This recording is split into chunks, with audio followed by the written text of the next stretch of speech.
superior courts are an arm of the state. They used to be part of the county system. Now it's all about the state of California. At this meeting, among several rules, one of the ones that concerns me the most is what we call Rule 4. The Judicial Council ordered $0 bail for offenses with a few exceptions. And it's most misdemeanor and felonies that aren't on a serious violent list. The problem with that, Stephanie, is that there are some serious felonies that aren't on that list, which means since they aren't, they have a zero bail. This includes vehicle theft, elder abuse, and child abuse. So that's very concerning to me. And the order was retroactive, which means those in custody who have already had an arraignment or bail hearing automatically now have zero bail. So since last week, we've been releasing inmates that this rule applies to. And we're talking about hundreds of inmates at this point, and these numbers will continue to grow. Is that correct? They will continue to grow as long as we continue to have bookings. We're not discouraging any agency to book when they have to somebody into the Fresno County Jail. We're encouraging agencies to cite whenever they can. However, there are some bookings that are going to take place. And it's also retroactive, which means we have to actually go through by hand all of our inmates to see if they have qualifying offenses for this $0 bail. So it's quite labor intensive. Many of the releases we've already had are as a result of a prior action that we took proactively. We knew that we needed to prepare our jail for cases of COVID. So we worked very closely with our local presiding judge, who's been great to work with.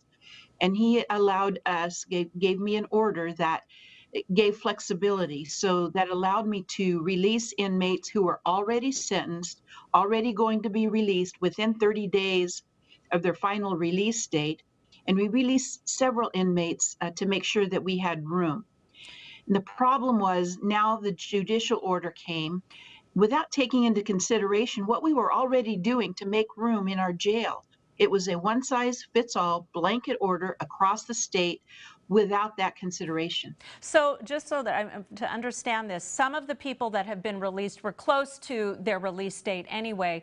But as per this state order, these are people that are awaiting trial. Is that correct? So they have not necessarily been convicted of anything, but they were awaiting their court cases. That's correct. So our local judge's order, which gave me flexibility, was really very, very helpful because I was able to use my discretion and only release sentenced inmates who had done most of their time anyway. So that way we could adapt our room in our jail to be ready for COVID cases. So when we get, I'm sorry, go ahead.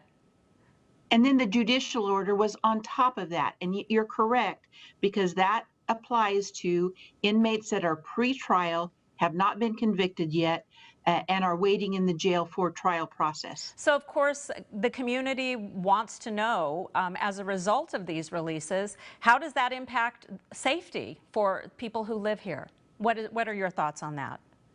I have a big concern about increased crime rates because criminals will understand very quickly what is going on. And the order also says that it doesn't sunset until 90 days after the governor lifts the state of emergency.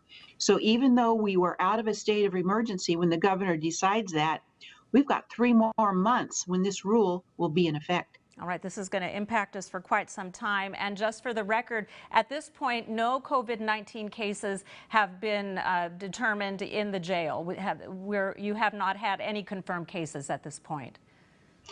Today, we had one confirmed case where an inmate was booked, however, did not get up on the floors in the jail. He was in the booking area, but he was released as a result of this zero bail. He stole a vehicle and was released as a result of zero bail. So we're working with our healthcare provider, our Department of Health, to make sure that wherever he's going back to, they're aware of what's happening. And as well, making sure that we, of course, sterilize any location where he got into our booking area. But again, he didn't make it up into any floors in the jail. All right. Well, very interesting. We appreciate the update, Sheriff Margaret Mims. We appreciate all that you're doing to keep our community safe, and you take care. Thank you.